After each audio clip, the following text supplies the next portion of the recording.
Welcome back to silent learning. Akhila miss ആണ്. സോ ഇതാ നമ്മൾ എല്ലാവരും എക്സാമിന് വേണ്ടി ഇങ്ങനെ അടിപൊളിയായിട്ട് പ്രിപ്പയർ ചെയ്തുകൊണ്ടിരിക്കുകയാണ് അല്ലേ. അപ്പോൾ നമ്മുടെ EVS എക്സാമിന് ഉറപ്പായിട്ടും ചോദിക്കാൻ സാധ്യതയുള്ള കുറച്ച് ക്വസ്റ്റ്യൻസ് ആയിട്ടാണ് മിസ് വന്നിട്ടുള്ളത്. സോ മക്കൾ ആരും എന്ത് ചെയ്യരുത്, വീഡിയോ സ്കിപ്പ് ചെയ്യരുത്, മുഴുവനായിട്ടും കാണുക. അപ്പോൾ ഇതാ നമുക്ക് ഫസ്റ്റ് ക്വസ്റ്റ്യനിലേക്ക് പോവാം അല്ലേ.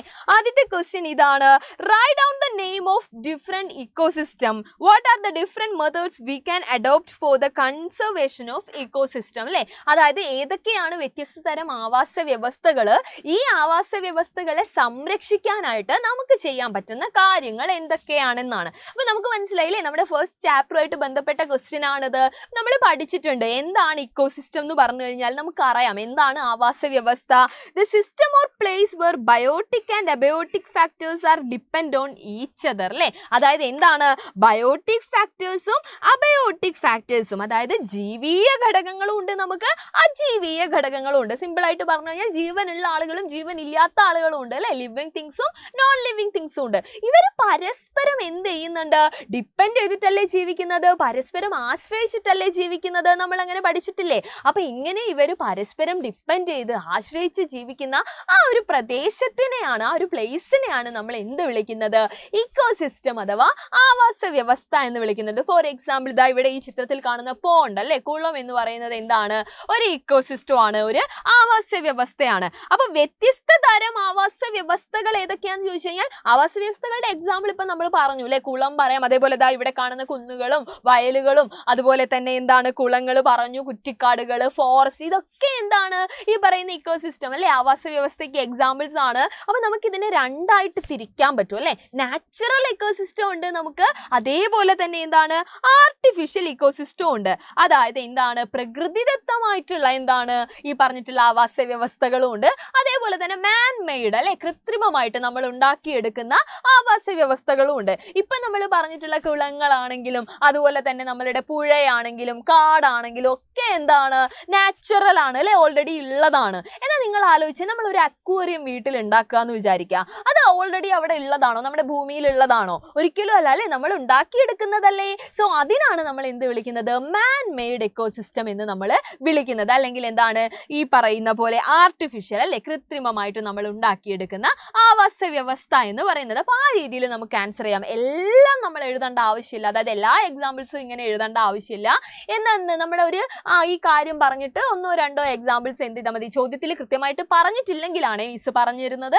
അപ്പൊ ആ രീതിയിൽ നമ്മൾ എന്ത് ചെയ്താൽ മതി, ആൻസർ എഴുതിയാൽ മതി.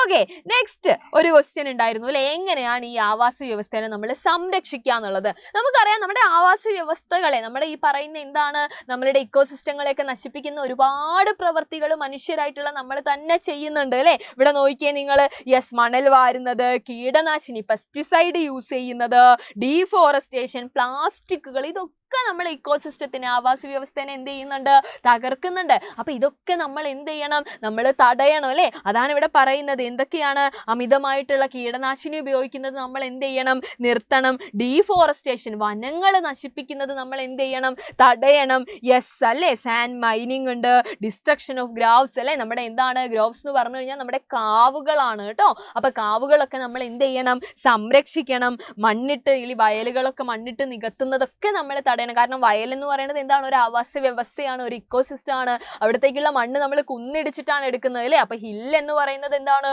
ഒരു ആവാസ വ്യവസ്ഥ, ഒരു ഇക്കോസിസ്റ്റം ആണ്. അപ്പൊ ആ രീതിയിൽ ഇതിനൊക്കെ നമ്മൾ എന്ത് ചെയ്യുക, സംരക്ഷിക്കുക. Depositing waste in streams, lakes and ponds അല്ലേ, അതായത് നമ്മൾ പ്ലാസ്റ്റിക് പോലെയുള്ള മാലിന്യങ്ങളൊക്കെ എന്ത് ചെയ്യാണ്, കുളങ്ങളിലും അതേപോലെ അരുവികളിലും പുഴകളിലൊക്കെ തള്ളുന്നുണ്ട്. അതൊക്കെ നമ്മൾ എന്ത് ചെയ്യണം, ഒഴിവാക്കണം അല്ലേ. അപ്പൊ ഈ കാര്യങ്ങളൊക്കെ, ഈ കാണുന്ന കാര്യങ്ങളൊക്കെ നമ്മൾ ചെയ്യേണ്ട കാര്യങ്ങളാണോ?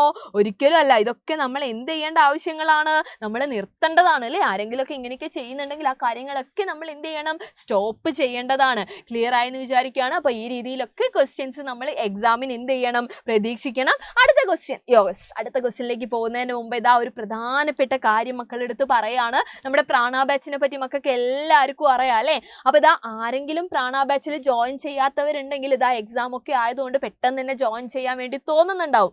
അങ്ങനെയുള്ള ആളുകൾ എല്ലാവരും ശ്രദ്ധിക്കുക. നമുക്കിതാ ഒരു ഓണം സൂപ്പർ ഓഫർ ഉണ്ട്.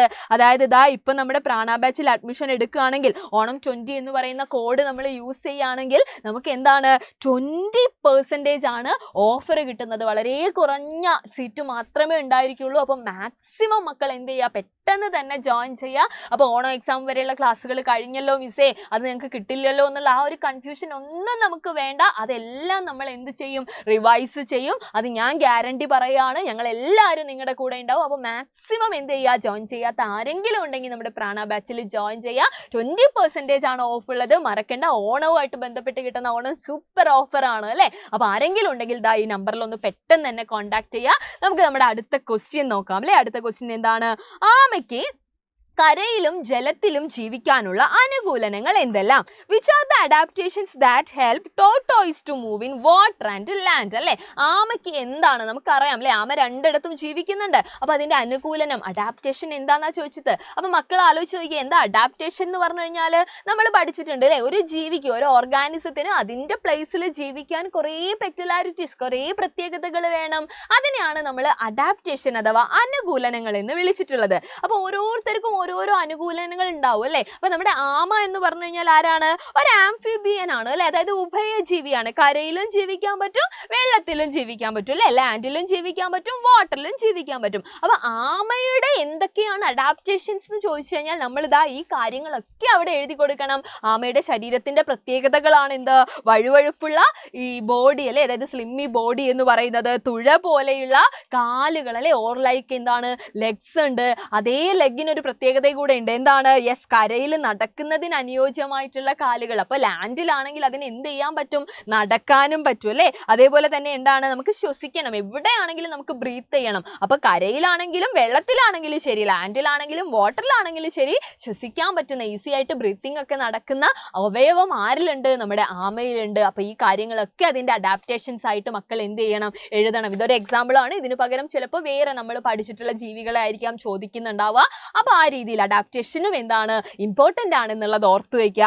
അപ്പൊ ഇതാ അത്രയും ക്വസ്റ്റ്യൻസ് ആണ് ഇന്ന് നമുക്ക് ഡിസ്കസ് ചെയ്യാനുള്ളത്. ഇനിയും നമുക്ക് കാര്യങ്ങളൊക്കെ പറയാനുണ്ട്. അപ്പൊ എക്സാമിന് മുമ്പേ കുറേ ക്വസ്റ്റ്യൻസ് ആയിട്ട് മിസ് വീണ്ടും വരാം. അതുവരെ എല്ലാവർക്കും thank you so much and bye ഡാ.